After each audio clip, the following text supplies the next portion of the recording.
सबसे पहले तो आपके माध्यम से आज जन्माष्टमी के त्यौहार की बहुत बहुत शुभकामनाएं।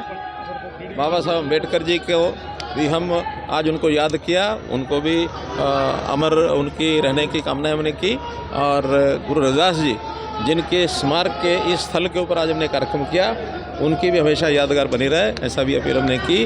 खास करके अनुसूचित जाति के समाज के लोग आज यहाँ एकत्र हुए और बहुत सी चीज़ें लेकर के, खास करके संविधान को लेकर के, आरक्षण को लेकर के कुछ चीज़ें स्पष्ट करना ज़रूरी थी। आप सब लोगों ने सुनी है एकदम, चूँकि विषय ऐसा है, कांग्रेस बहुत कन्फ्यूज़न इसमें डालती है और कांग्रेस का जो झूठ है वो पहले कहीं ना कहीं किसी मात्रा में भले ही वो काम आया होगा, लेकिन काठ की हंडिया बार बार चढ़ती नहीं है। इसलिए अब ये विषय सबको ध्यान में आ गया है कि अब संविधान को अगर बचाने वाली, संविधान को पिछड़े दलितों और गरीब समाज के उनके अधिकारों के लिए अगर कोई लागू करने का काम करेगी तो भारतीय जनता पार्टी पहले से भी कर रही है, आगे भी करेगी।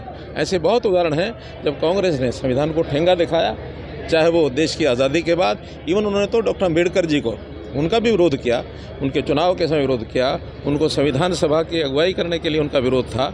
फिर भी उनके जो विचारों को देख करके उसमें बीच में जो और अग्रणी लोग थे उन्होंने सहमति बना करके और उनको संविधान की इस सारी निर्माण प्रक्रिया में डॉक्टर अम्बेडकर जी को आगे रख करके और ये सारी जो पूरा किया, ये गरीबों को, दलितों को, वंचितों को उनके अधिकार, उनके सम्मान, उनको बराबरी का स्थान दिलाने का एक बहुत बड़ा उपाय संविधान में है। लेकिन सर, आपको लग रहा है कि और इसी तरह के दलित सम्मेलन करेगी, क्योंकि कहीं ना कहीं भारतीय जनता पार्टी को लोकसभा चुनावों में दलित और जो जाटों का कॉम्बिनेशन के कारण नुकसान भी उठाना। मैंने तो पहले आपको बताया कि हो सकता है कुछ लोगों पर उसका प्रभाव हुआ होगा, लेकिन काठ की हंडिया बार बार चढ़ती नहीं है। और वो तो चाहें उनकी मर्जी चले तो दलित समाज को, पिछड़े समाज को वोट भी ना डालने दें। हम तो हमेशा मताधिकार अधिक से अधिक कैसे हो, कैसे लोग अपने राइट ऑफ फ्रेंचाइजी का, वोट का उपयोग करें। अभी जैसे हम देख रहे हैं कि चुनाव की तिथि को लेकर के लगातार 4 छुट्टियां आगे पीछे पड़ रही हैं और उन 4 छुट्टियों में 1 छुट्टी लेने के बाद 5 छुट्टियां हो जाती हैं। बहुत बड़ा ये विषय है कि बहुत से लोग वोट के महत्व को कम समझते हुए घूमने निकल जाते हैं, बाहर चले जाते हैं। तो हमने यही कहा कि वोट परसेंटेज ज़्यादा से ज़्यादा हो। हमने अपनी पार्टी की बात नहीं कही, हमने एडल्ट फ्रेंचाइज की संविधान की एक जो मर्यादा है या संविधान की जो एक जो इच्छा है लोगों को वोट डालने के लिए जो प्रेरणा दी गई है, उसको पूरा करने के लिए हमने आह्वान किया। और वो इसका भी विरोध कर रहे हैं। इसका मतलब उनको तो लगता है कि वोटिंग कैसे हम कम करा सकें। और मुझे अंदेशा है कि अगर इसी प्रकार का वो स्टैंड रखेंगे तो कहीं ना कहीं हमारे दलित समाज को, पिछड़े समाज को कहीं ऐसा ना हो कि वोट देने से भी वो वंचित करने के लिए प्लानिंग बना ले। लेकिन हम बिल्कुल होने नहीं देंगे, ये दबंगाई चलने नहीं देंगे, देंगा मस्ती चलने नहीं देंगे। कह रहे हैं मैं बीजेपी में नहीं जाऊंगा, अगर मेरी संख्या हुई तो मैं इंडिया गठबंधन के साथ जा सकता हूँ। किसने बुलाया उनको?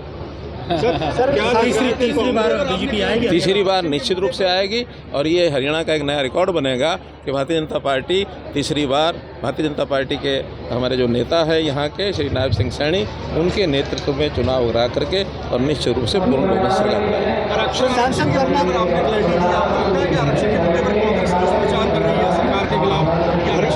नहीं, मैं कह रहा हूँ झूठा प्रचार कर रही है ना, और झूठ को ठीक करने के लिए ही आखिर हमको आप लोगों का भी सहारा लेना पड़ रहा है, हमको समाज के लोगों का भी सहारा लेना पड़ रहा है ताकि झूठ ना चले। और ये झूठ मैंने बताया बार बार चलता नहीं है, झूठ एक बार चल जाता है। इसलिए मैंने फिर शब्दों का प्रयोग कर रहा हूँ कि काठ की हंडिया बार बार नहीं चढ़ती।